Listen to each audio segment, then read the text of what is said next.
Hello, Garland Nixon here, and we're hanging out with Matt Weinglass. We're going to talk about the Flotilla, TikTok, and some other things. Let's talk.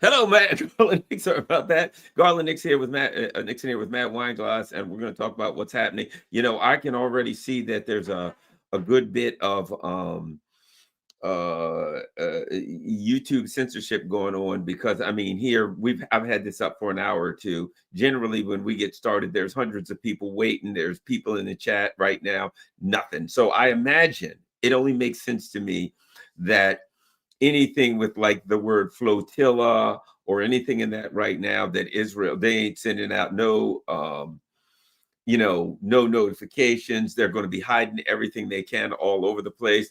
So let's get going. Matt, your thoughts. What do you know and what do you think so far? So as far as the flotilla goes, Garland, we've been covering it over on the Homeless Left, and even yesterday, it sounds like that we were counting down to when they were going to get into this territory, which is, they're calling it the danger zone.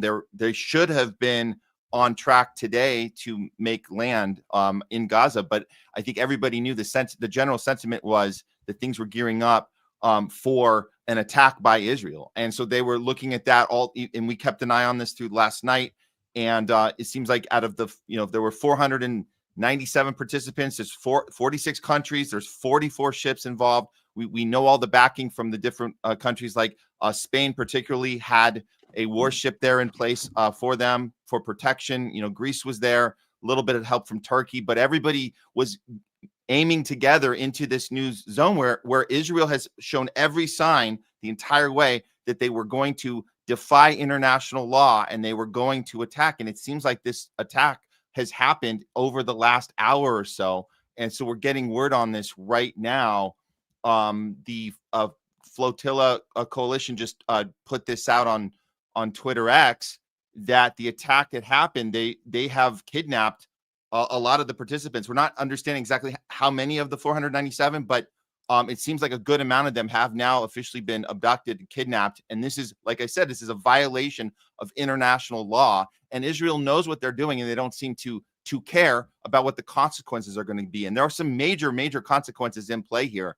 From the workers who have taken to the street in Italy, Spain, they've said, we're not going to allow flow of, resource flow to Israel. So we're cutting you off. We're cutting off your supplies. If you even think of touching one hair on one person on that flotilla, we are going to stop our work, and that's going to make Israel suffer. They don't seem to care about the consequences. They're just sending this message that they can do whatever the hell they want, apparently. But hopefully there's going to be some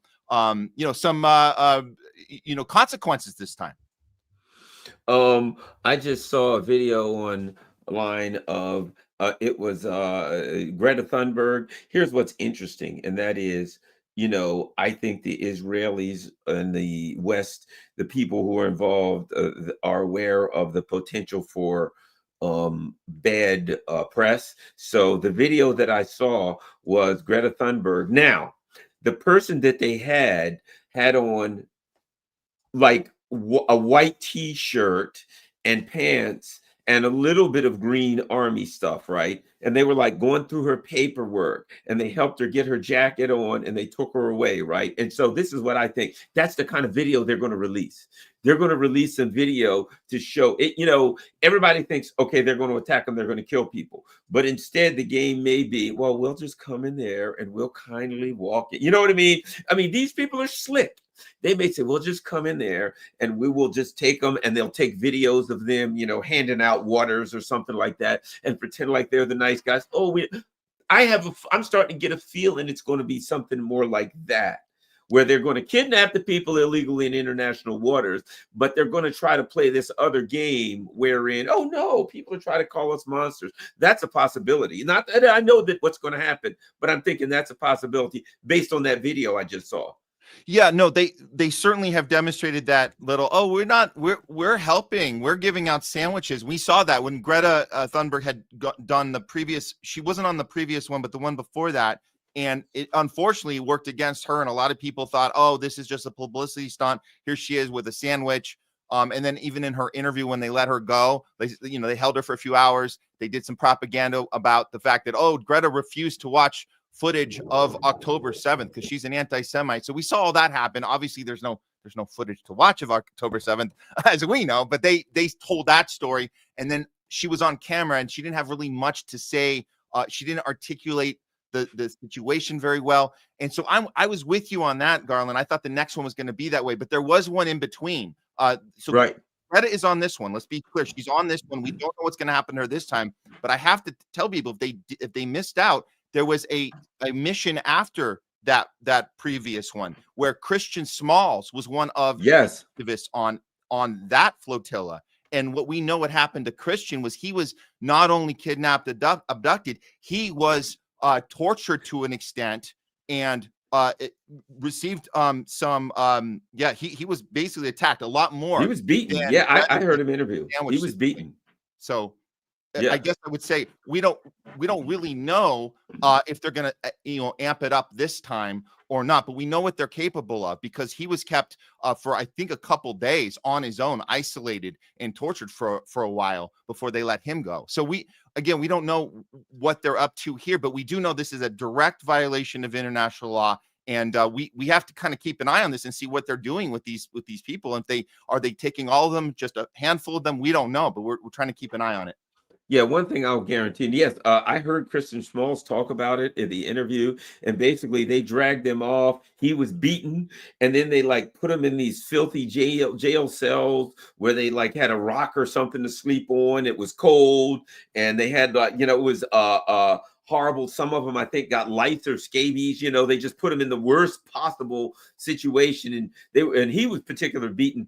Now I think they've sat around and talked about this one. This is what I will guarantee you, no doubt about this, knowing intelligence like I do.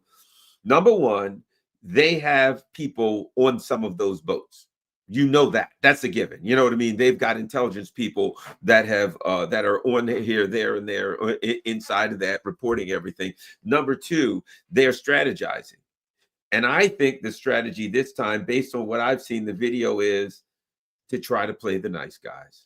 That's what I think. See, because when there was one boat, there wasn't that many people. There wasn't there wasn't a microscope on it, right? So that they did what they do, drag people off, beat them. If you remember, was it 2014, one year where they killed 9 people?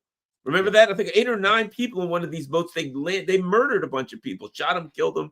God only knows whatever. I think with all of this thing here, they're going to play a different game, and it's going to be, oh, we just helped the people out and kindly sent them back. That's going to be the game they're going to play. So we will see. But I think as the Peacemaker says, too many eyes on them right now. What do you think about that evaluation?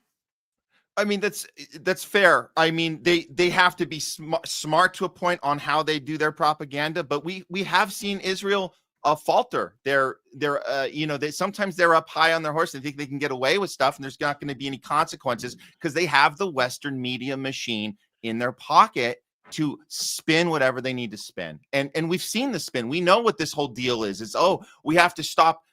We're not trying.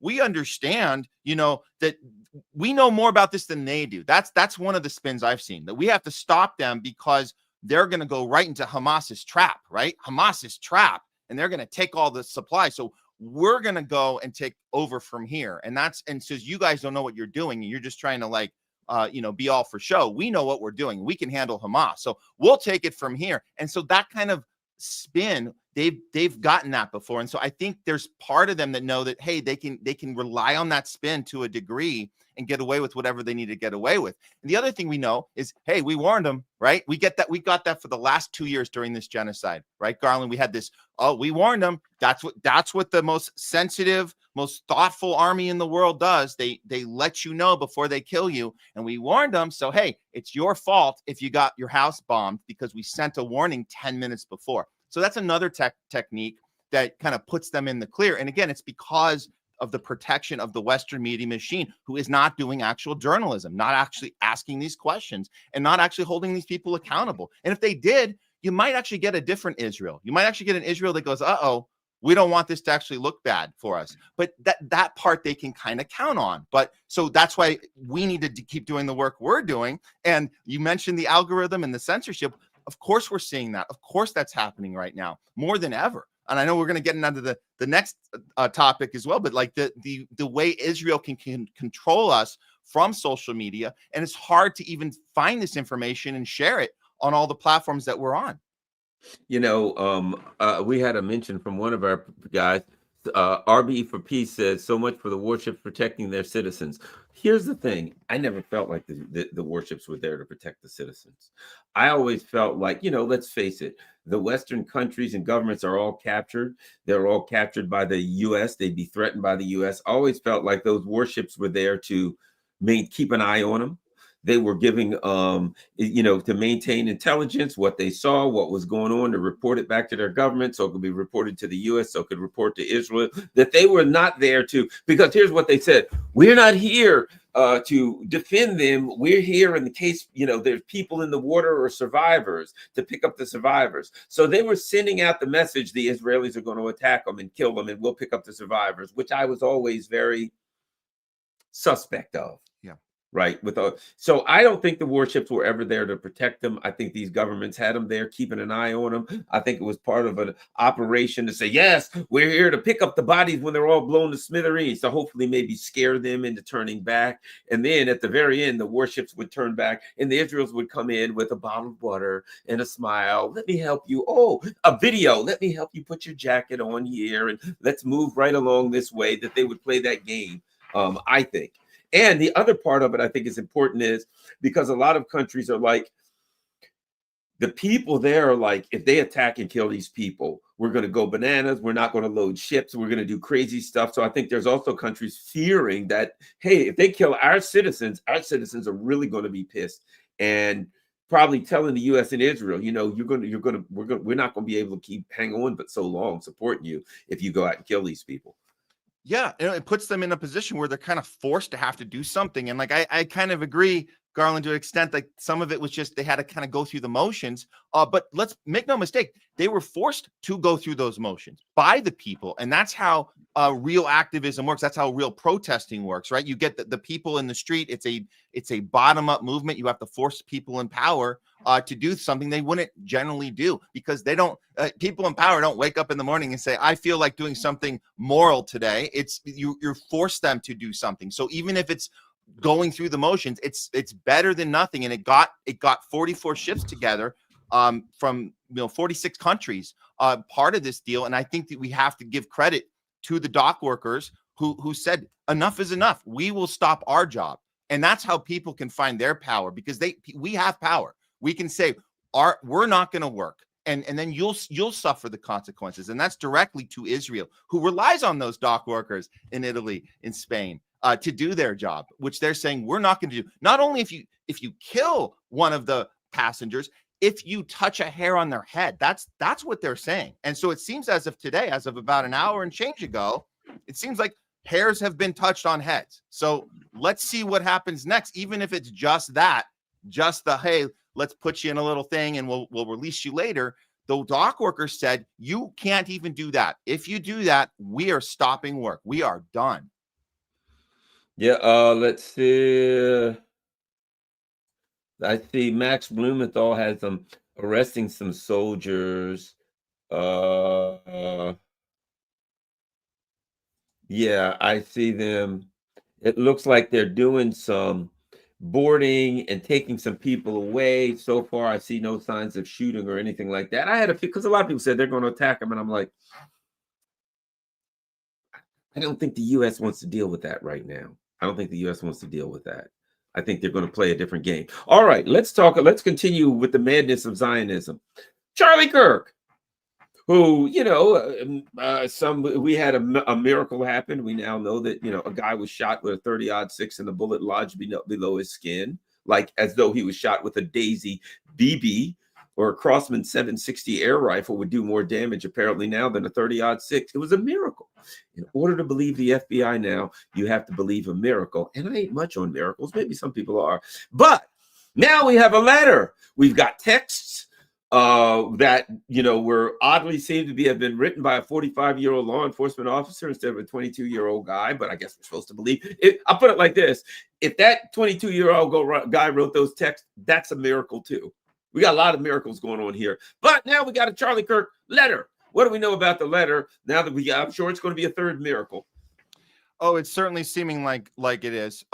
When this letter got published by the New York Post on Monday, Garland, they were not able to verify its authenticity. So just let's be clear. Out of the gate, you have a letter that wasn't verified. Now, we're not saying it's not legit. We're saying that it wasn't presented to us as legit. We had it was recreated. So let's be clear. This reminds us of the text messaging that we were making fun of because it was hilarious looking at that recreation. And we had the FBI had a manifesto and then it disappeared. And now you got these text messages, which we're going to have to recreate because we just don't have them. So there's no timestamp. We'll just make them up. And then CNN, we'll take it from here. We're going to really theatricalize it. And we're going to pretend that they came on a text and we're just going to make it up. So the whole thing's a bunch of theater. So going into Monday and getting this New York Post publishing this letter, which cannot be verified as the authenticity of it.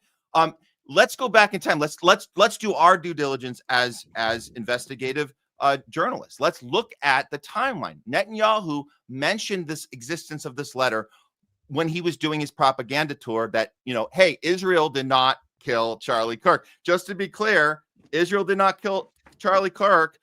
We would never think of killing him. It would never cross our minds of killing him. It's ridiculous. It's insane. He did that. That was his little tour he did immediately after September 10th. He was doing his rounds on Fox News, on Newsmax, and he was going on there, and he mentions this letter. Says Charlie Kirk wrote me a letter recently, and he made it out to be like it just came, and he has it in his hand. He didn't say the date at the time, but now we're looking at this one that was published. This is 3 weeks later since he mentioned it. We finally get it from New York Post, and it seems like the timeline. Now we don't have a timestamp, right? Because the timestamp was removed. What we do have is kind of a rough time frame, and what we're seeing is it was May of this year. Well, right. Really, that's weird. What? So it came out in May. Well, where's the timestamp on it? So we'll believe that it's May. Okay. But again, the pattern of behavior from the FBI, the pattern of the behavior from Netanyahu, everything seems shady all across the board. And what I don't understand, Garland, is how can we can't sit here and say it's real or fake at this point. We can go through it line by line. But what I do not understand is people immediately retweeting this thing, people that are supposed to be, investigative journalists, and they're saying, this checks out. Here we go. Case closed. I'm like, what is going on here? What is the rush to check a box here just because this letter reads a little better than the text messages? Yeah, we'll give you that. It actually seems like it maybe could have come around May. It was right when Charlie Kirk was starting to question his responsibility of putting out this narrative about Israel. It was the beginning. If you look at the timeline, this is when he first was like, wait a minute. It's a lot of pressure on me to do this kind of propaganda, and you guys aren't doing your part. So that's kind of what I got from the letter, Garland, is that he's saying, hey, do you think you guys could kind of step up and take the pressure off of me? So on one hand, yeah, I can see that it would be possible that he had a concern like that back in May. And then we know what happened after that. He started being vocal. He started asking questions about Epstein. He started asking questions about AIPAC and ADL. He started asking questions about why are people calling me anti-Semitic when I'm asking questions. So all those things started lining up after that. So if I were another, we are here having these discussions, looking at this stuff. I would urge other people that are doing what we're doing, Garland, I urge them to go through the same process that we're going through. We can be suspicious off the bat. We can look at the timeline. We can take emotion out of it and say, okay, what about this makes sense? What about it doesn't make sense? But let's not, please, for the love of God, let's not just tweet out, hey guys, it's over, case closed, Netanyahu told us. Well, here's another thing I got to throw at you, and just put a couple pieces of evidence together. Okay, this letter was allegedly, people put it together and say it was in May, right? And what happened in June? Israel attacked Iran.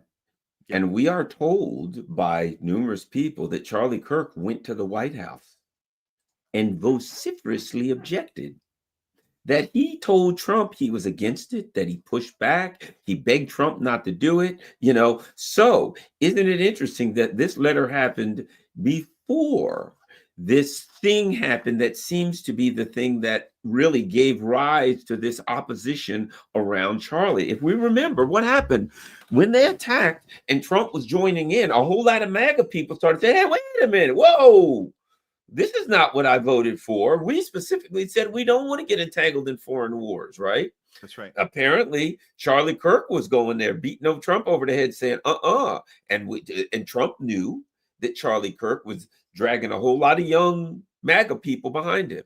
And I would suspect that Trump would call Bibi and say, hey, we got a problem. Charlie Kirk is unhappy. Okay.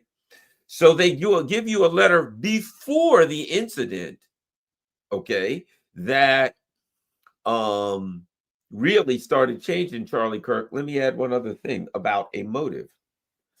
It seems to me that we're hearing all of this stuff about planes and refueling planes moved back to the Middle East as though they're planning another attack on Iran, right? Well, that attack would be real hard if Charlie Kirk was still alive. That would be a problem, wouldn't it? If he were alive, a guy who was very unhappy about it, a guy who the last time it happened stormed in, as we're told, to the White House and, all but pounded on the table saying, I'm against this, don't do it, to Trump. And of course, he's going to tell Trump, my people in my organization are opposed to this and they're giving me a lot of heat. Don't do it. Okay? You're planning on doing it again. Charlie Kirk might be in the way. You might want to neutralize that threat prior to attacking Iran again, so you don't have to worry about the issue of MAGA. I'm just saying, if you're looking for motives and you want to attack Iran again, perhaps Charlie Kirk could have been problematic, and perhaps he ain't problematic no more. You see what I'm getting at? Absolutely. And there's your motive right there. And not to mention the behavior of Israel and the way they love to do these assassinations in other places and other, making their statement, doing it out in the open, in the public. Because, I mean, obviously you could get the guy at any point you want. Why do you do it in the middle of the crowd on TV as it's being filmed, as everybody is filming from their hands? Why did you do that? Because you're sending a message. Whoever did it, I don't know who did it, but I'm saying you're sending a message that, if anybody else has something that they have a problem with, you see what happens when you mouth off like that. So that's, again, we don't know who did it, but that would be one other reason to do it, to send a message. Yeah, I'm starting to see people rise up in Charlie's place. His this guy Brilly Hollyhand or something. Have you seen that guy? Yes, this guy came out of nowhere. Yeah. He had no followers, and all of a sudden, he gets invited on, like, the day of Charlie Kirk's assassination. He's invited on Fox News, and he has this grin on his face, right? Yeah. Like, he's like, wow, like, and he tells his little backstory, because everybody, you got to have a backstory. You got to have a little theater piece, like a little American Idol cut to the backstory before we watch the performance, right? So we can all get on board and say, we hope you do well. Yeah, exactly, like same editors of his American Idol, I would assume at this point. But, like, yeah, his backstory is that he was a young boy and Charlie Kirk, had him on his, or came to his little podcast, and he didn't have to do it, and he stayed in touch, and here we are, full circle, and I'm going to basically take the throne from here. I'm going to go from here. And boom, overnight, he is the next guy. All right on schedule. And he seemed very happy about it for somebody that seemed to have such a connection to somebody and seemed to, but again, I don't think we're allowed, Garland, we're not allowed to go to tell people how people are supposed to go through the grieving process, right? So I guess you can have a smirk if that's part of the way you grieve, and we're not going to judge. Let's take a look at old Brillin Hollyhand, the guy who they seem to be shaping up to replace Charlie Kirk. For those who haven't seen him, let's look at our old BH now and see what he has to say. What's up, America? Rylan Hollyhands here, about 30,000 feet up. We are on the way to Arkansas. So everybody in line at the University of Arkansas to kick off my 10-stop campus tour. We are coming to you right here, right now. Stay in line. We have gotten a third room because we have sold out this campus stop 3 times. But we are coming to you. We will fit you in. Students will get priority, but we will make it happen. I cannot be more excited. We are back. We are on the road. We're coming to you one conversation at a time. If you're not at the University of Arkansas, we're coming to a campus near you soon. So check out my tour dates. We'll see you super soon. Well, well, well. This is old Brillin Hollyhand, the guy who is apparently replacing Charlie Kirk, teenager apparently. You may notice that he's flying in a plush luxury private jet. Happier, never been happier. He doesn't seem. You know what? What's interesting? I'm not judging. Some people get over things quicker than others.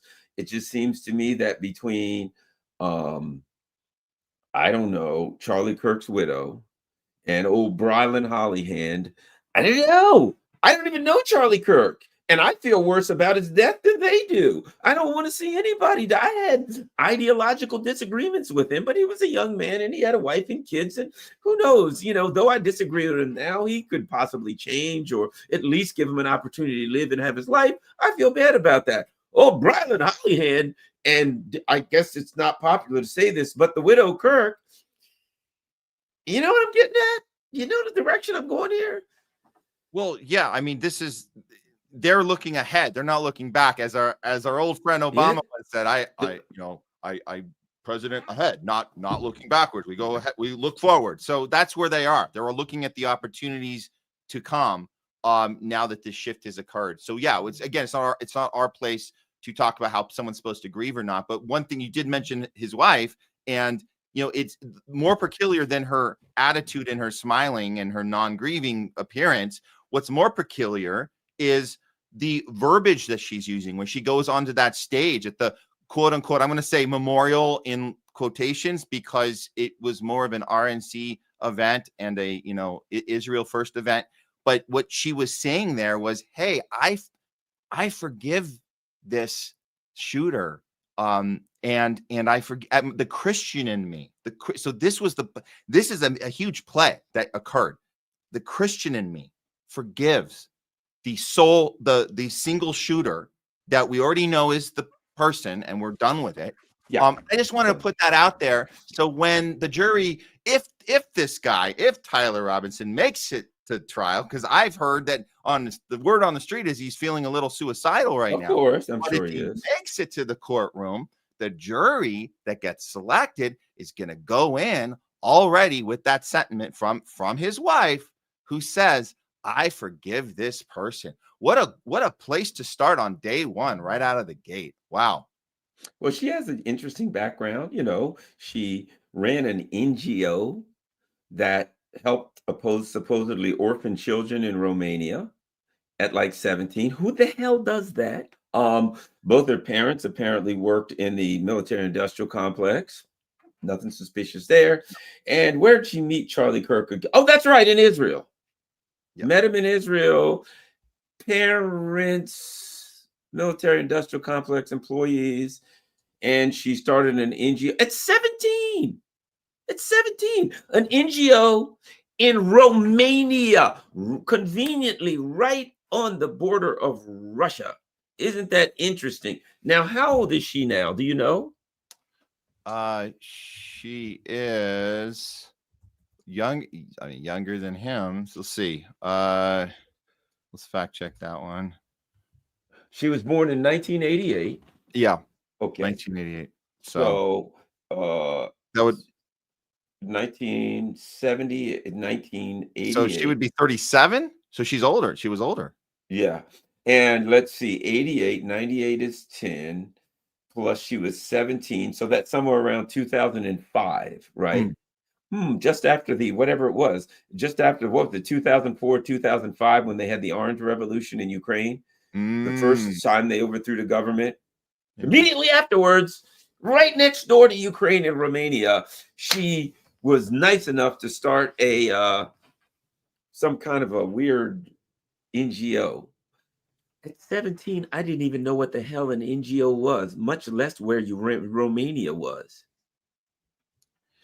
But then Yeah. again, my parents didn't work for the military industrial complex, and I didn't meet my soon to be mate in Israel. And you wonder why people are looking at this like, oh, it would be one thing if there was one thing, but everything you look at stinks to high heaven.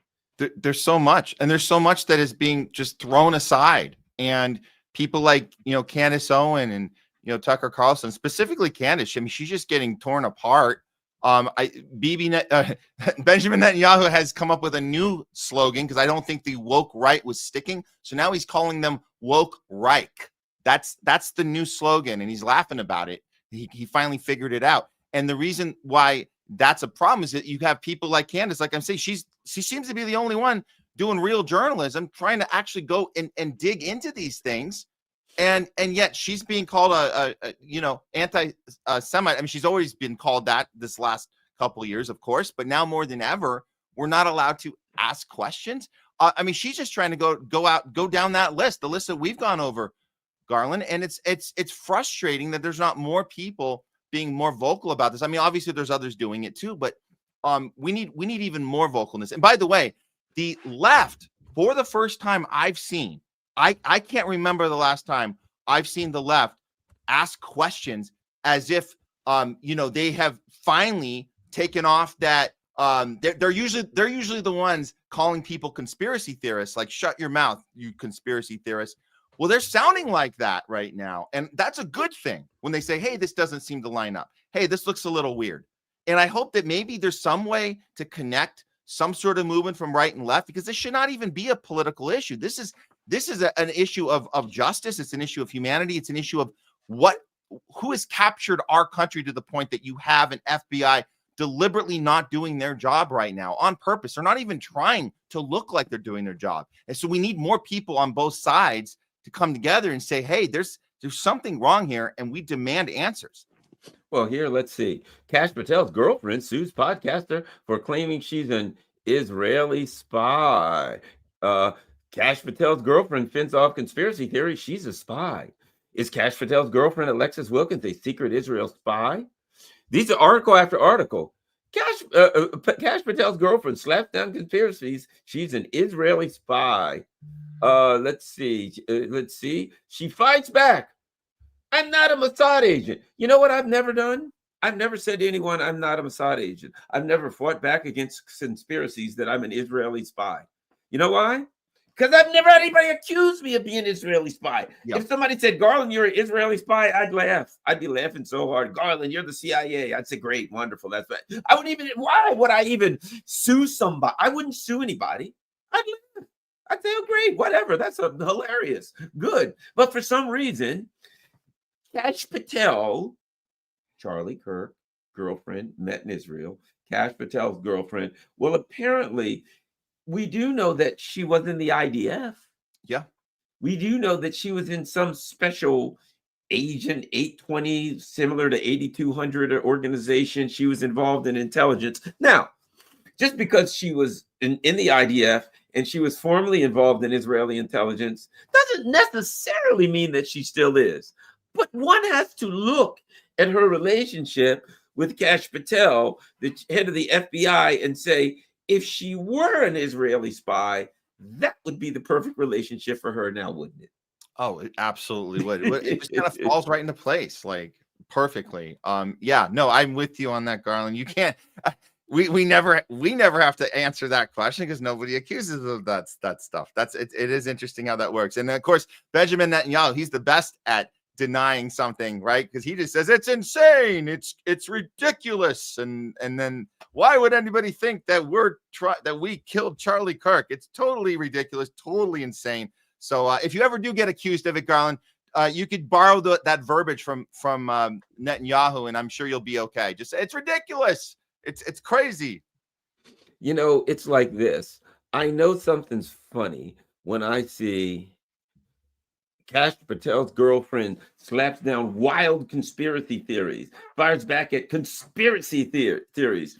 As soon as they say, yes, I remember this. Yes, crazy anti-vaxxers or have crazy conspiracy theories that COVID might have been man-made and didn't come from somebody eating bats in a wet market. Remember that? And I'm like, crazy conspiracy theorists say that Seth Rich might have been murdered by government or Clinton related people, and every time I see like this attack on conspiracy theorists, I'm like, that's almost confirmation to me. Yeah. So because we know how it works. We know the blueprint for this. It's to make it's to be very loud, very annoyed, very, can you believe it? And not really say anything specific, but just overblow the other side. So it makes people not want to look at them. And that's how it works. That's when you label people conspiracy theorists, you label them whatever it is, anti-science, anti-Semitic, whatever the anti is. They say, could you believe these crazy people? We know the blueprint well, so we should be able to see it when it's happening, and it clearly is happening in this case as well. Yeah, let's see. Who is his girlfriend? It says, who is Alexis Wilkins? She's a country singer. She's involved in several veteran-focused organizations. Her father worked for Gillette. You know what's interesting? All this stuff about her, nowhere in there does it say, like, what do we need to know about her? But for some reason, on this Fox News, it tells us all about her, except it says nothing about her formerly being in the IDF. She's a country singer. Her parents are this. She's blah. She lived in Switzerland, England, blah, blah, blah. It seemed to have left out that she was in the IDF. That's weird because they're usually so proud to be part of the IDF. I mean, we remember Gal Gadot with her little Instagram photos in full gear, full garb with their guns and her, like ready to go kill some Lebanese people, kill some Gazans. It's interesting that's left out. That's a good call on that one, because you think she'd be more proud of it and want it out there. Like, come on, I did a good thing, right? We do talk about people doing this work, and I wanted to also give a shout out to Max Blumenthal for doing excellent work on this. He's somebody else who people like to dismiss before looking at the work, and he's gone through his detailed work very, very well, very, very thoroughly, and you can see where the smears start to happen with people that don't want to look at the work and they just want to call names. So he's someone else that has to deal with this, the pounding you take when you're just trying to do journalism. Yes. Now I'm looking, I can't find it in any of these. Let me just say this. I have read in multiple stories that she was former IDF. I'm looking in mainstream stuff and I can't find it. So people can look themselves. I've read that, but you need to check yourself. People need to look a little deeper and with old Alexis Wilkins. But the bottom line is we're looking at is something's odd about Kash Patel, because he came in with this, I know where the bodies are buried and I'm going after everything and I'm going to shut down the FBI building and we're all going to go here and everything that was wrong, we're going to make right, blah, blah, blah, blah, blah. And now that he's in and there's no Epstein list and there's magic bullets again. We're back to the RFK murder of magic bullets. So you got to look at him and you got to say, there's either one of two things. Either he came in with certain plans and he was told this is how it's going to be, or it was a fraud all along and he was saying what he needed to say to bamboozle us into getting him in office. He might have had some little bit good intention going in. I think ego plays a role. I think Trump was guilty of that. The ego, like, I'm going to outsmart him. I'm going to do the thing. But once you get in, we know how it works. Day one, you're sat down and you're told this is actually the job you thought you had. That's not the job. This is the job. And you see the look on his face changes. You see that. So you could see it in the eyes. There's a moment where you're like, this guy got a talking to. This guy saw stuff. By the way, he saw the stuff that he said he was going to go look at, right? He saw the Epstein list. He saw the Epstein files. And the look on his face changed. And he came out and he's not even telling us, hey, we're still working on it. We're still working on it. Pam Bondi tried that for a little bit. We're working on it. We're going through it. FBI's going through so many files. They're just, it's so many hours and hours. We'll get right back to you. And then they're just like, oh yeah, no, it's done. There are no files. Remember, there's no files. Oh, by the way, yeah, Epstein killed himself. Case closed. And you're just like, that doesn't make any sense at all. You're like, I know, we're done. We're done here. And of course, that's the same thing he's doing with Tyler Robinson and he's doing with Charlie Kirk. He's saying, oh yeah, no, it's done. It's done. This is wrapped up. And do you know what he's focusing on now? He said this. He goes, the FBI is going to turn its focus now that we got this Charlie Kirk thing wrapped up. We're going to go and put our focus on stopping anti-Semitism, specifically going after people that are pushing ridiculous conspiracy theories about Israel killing Charlie Kirk. He's literally saying that that's his focus right now as FBI director. So this is, I mean, you're not even trying to fake it with us, man. You're telling us that it's right in the eyes. It's like, I have no power. Deer in headlights. I can't do anything. Total sucker. Yeah, well, at least we know that we're going to have plenty of freedom when it comes to our online and our social media acts. And of course, when it comes to the mainstream news, because apparently Larry Ellison's buying several news organizations, media organizations, movie and screen outlets. And of course, I don't know if it's Ellison or some of those, the Zionists are also buying TikTok. So I think they believe that all they have to do is kind of own that space, and that everybody who's opposed to the genocide will just kind of go away. We'll be like, oh man, we can't put up anything on TikTok. Oh, well, I guess they'll have to go on with the genocide. Let's go back to what we're doing. We'll just forget it and move on. Oh, no, it's remarkable that there are, first of all, it's remarkable not more people are up in arms about this right now. But I think they like you said, I think they feel like they can just parade through this and do it out in the open. No one's going to care. And I think Larry Ellison specifically, I mean, this is the second richest man in the planet, and he already did his litmus test. His litmus test was on Trump's second day in office, where he went right in there to the Oval Office, and they penned a deal for because he's the owner of Oracle, but there was a program or a company he was the head of called Star, and it was this new AI technology that it was going to be putting mRNA into the medical facilities that are going to give you cancer diagnosis by an AI doctor. So this is going to not only put all doctors out of work, but it's going to say, hey, it's the pre-crime thing. We're going to do pre-medicine on you and tell you you're going to get cancer before you're even detected. All they got to do is check and see if you got the jab. That ought to answer the question. That answer the question. I think that'll. But the litmus test was that how could Trump sit down with this guy on day 2 and say we made a deal. We made a deal with Ellison, and it's going through. And mRNA is going to be everywhere, and AI is going to be everywhere. And all of you, we all care about your health. That should have been it. That should have been the moment. And I know we talked about MAGA's. This was the last straw, or Epstein was the last straw, or Charlie Kirk is the last straw. It's like, why wasn't that the last straw? That should have been the last straw right away on day 1, day 2. So knowing that, going into this deal, the CBS TikTok deal, obviously it's going to be right out in the open. There's nothing to hide. His name, we see it. It's just something that needs to happen. And the language they use is, this is about keeping people safe, keeping the community safe. So Netanyahu can brag about it. We got TikTok. The next stop is Twitter. I can't wait I got to nudge Elon a little. He's a friend, but we got to nudge him. But we just need to capture all of these social media companies. I mean, Netanyahu calls this the battlefield that we're on. It's a social media battlefield. And he's saying TikTok is the weapon that we have to use on this battlefield is capturing these social media platforms. So he talks about it like it's a war. Well, who's the war against? It's against anybody that's going to stop Israel from doing what it wants to do, which we know is the Greater Israel Project. So by all means necessary, that's the weapon. And so our social media platforms are being captured, and it's right out in the open. Yeah, absolutely.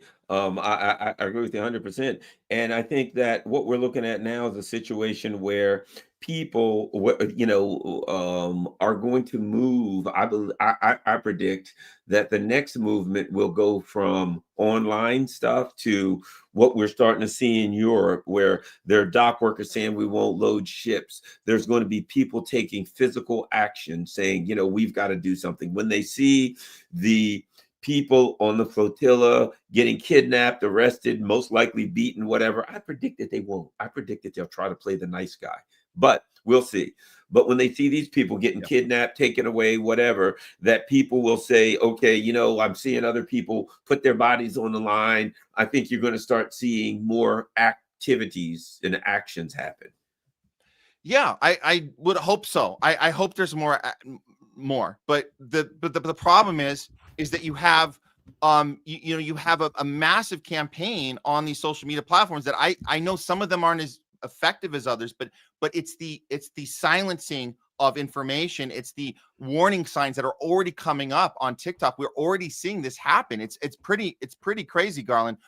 1 week into this deal going through with Larry Ellison, if you go on TikTok right now and you type in USS Liberty boat, you know what comes up? They give you a breakdown of the Holocaust and facts to remember, and say, remember this before you go and spread hate and misinformation. So it's like a warning flag that comes up when you want to learn about the USS Liberty. It's pretty wild that that's already been implemented on the platform.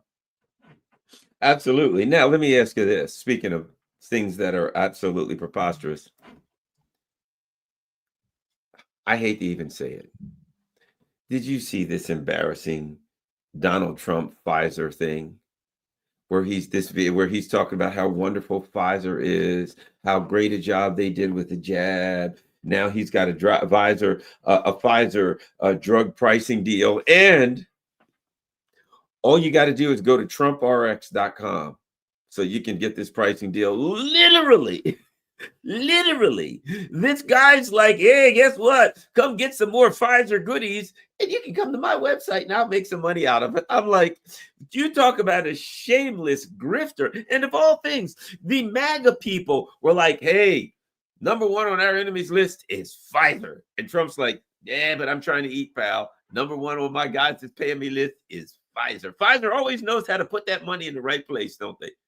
They really do. And Trump is, again, he's the perfect vessel for this. I know we've talked about this before, and I've had debates on my show about this too, Garland. It's like, oh, you can't you can't take the responsibility off of Trump. He's the one doing this. I said, isn't it obvious the guy is not in charge? I mean, nobody would be doing this. Nobody that got into office running on this stuff, that we're going to challenge this stuff, would be embracing it. I mean, before this whole Pfizer deal, he had Albert Bourda in the White House a few months back, and I think he was testing the waters.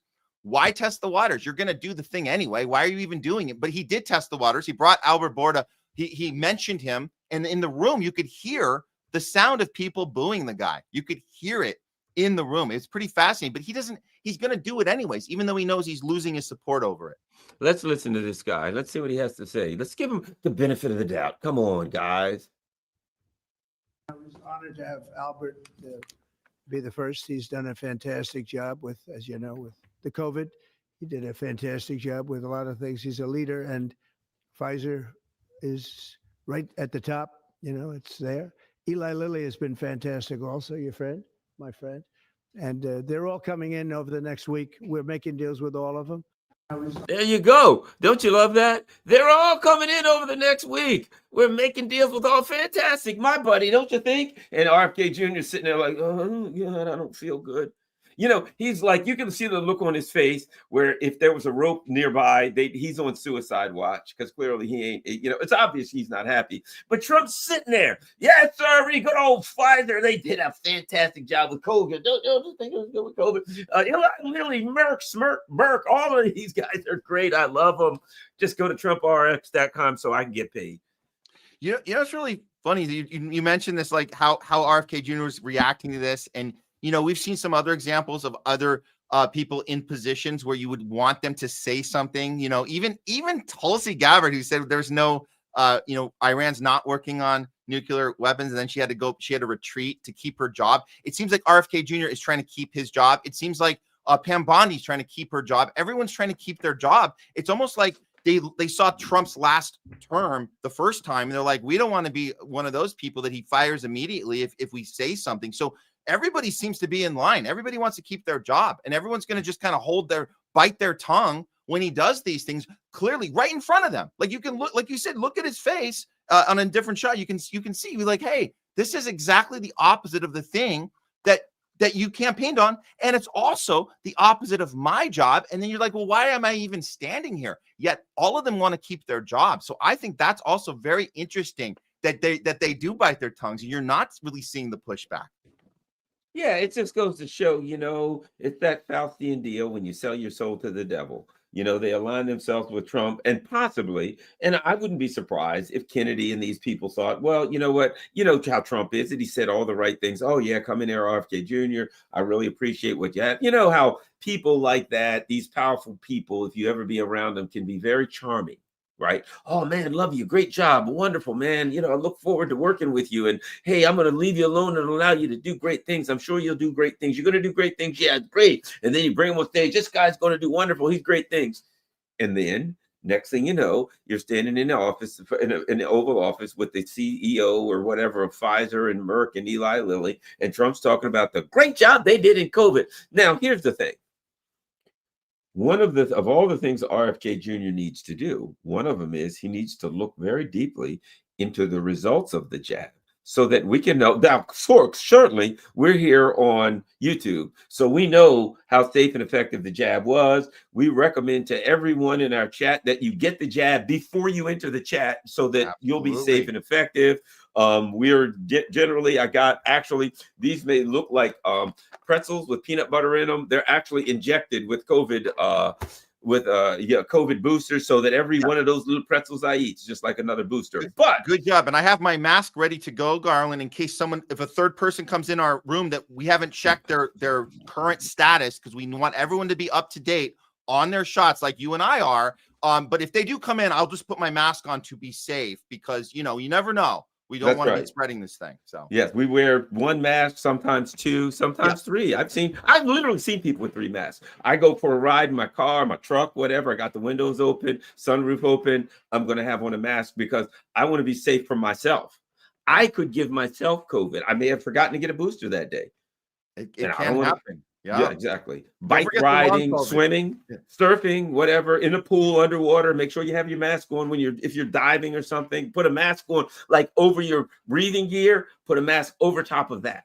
Well, you have to do that, because if you don't, the cops will chase you down and arrest you on the beach. We saw it here in California. So, make no mistake, this is a serious thing and it's not going away. COVID's still here. So you guys better just follow the rules, follow the guidelines, and don't ask any questions. That's right.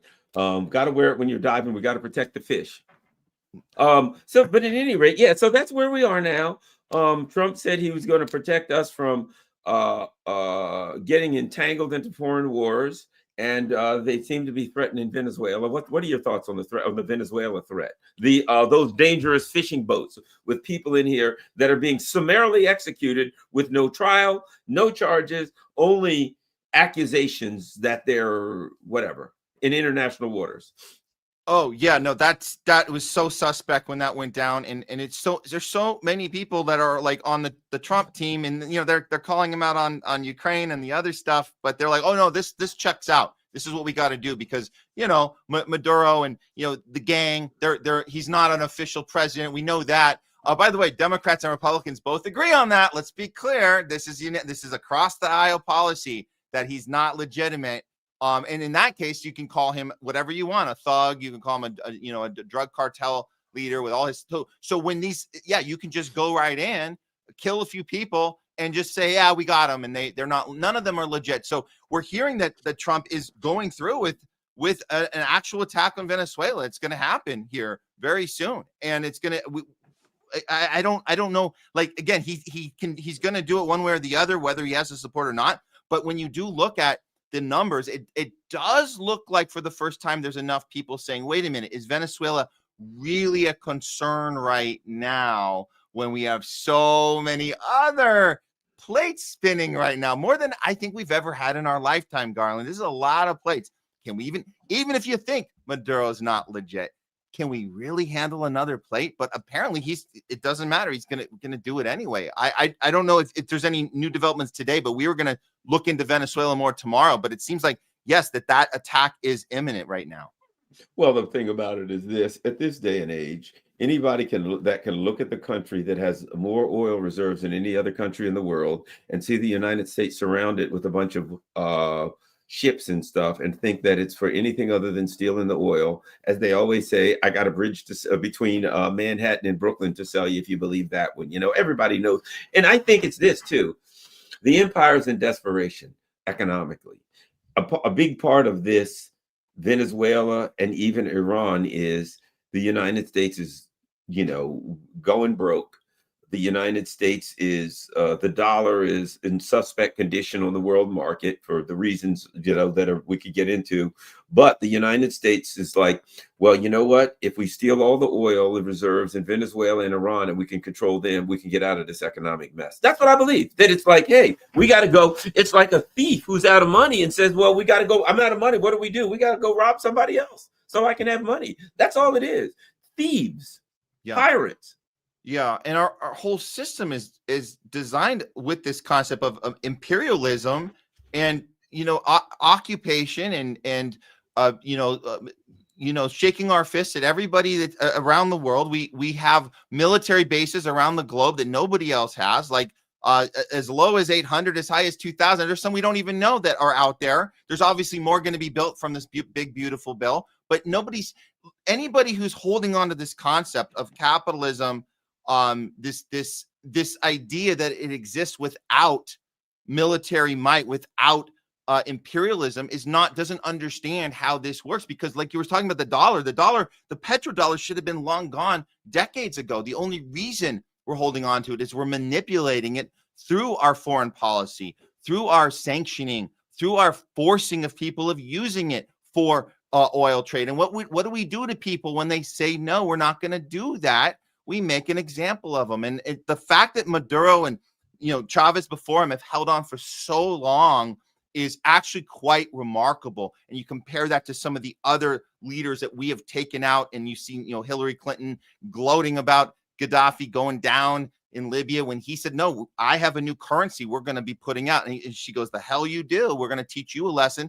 Little we know this now. Saddam Hussein also had a new currency. Isn't that interesting? Anytime somebody challenges the U.S. with a new currency, they get made an example of. So I'm shocked that Maduro's held on this long. I hope he can make it through. I hope he gets some support other than thoughts and prayers, but I hope there's some support on his end, because we need Venezuela to come through on this, and we cannot stand to take over yet another territory and call it an accomplishment, call it a win, because it's not a win. We're going down with the ship, and everybody knows that empires historically, as they go down, they always fall, and as they fall, they always go out swinging, kicking, and screaming, overextending militarily while ignoring the people on their own country. Yeah, and I tell you, a person who knows Venezuela quite well, it's not the place you want to pick a fight.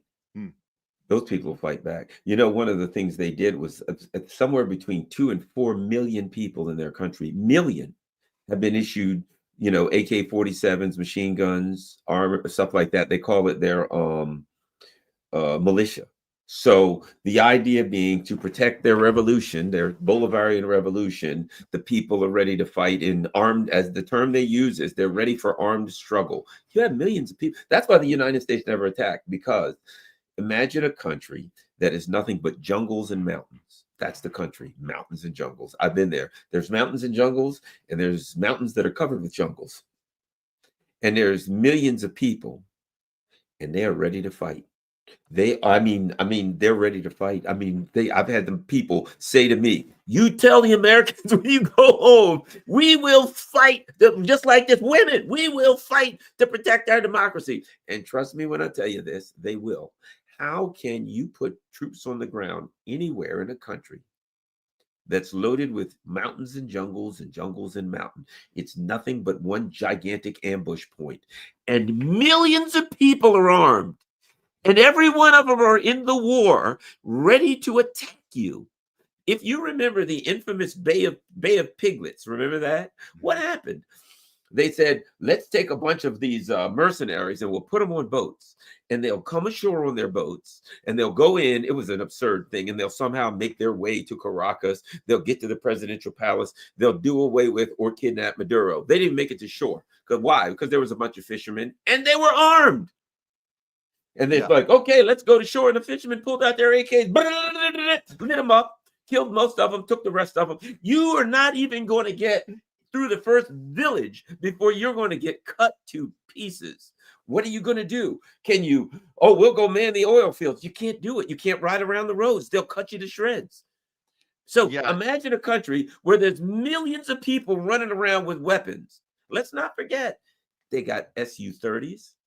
They got F-16. This is a country. This is not a country that is not armed. They got arms there. They can sink some of those boats and probably will.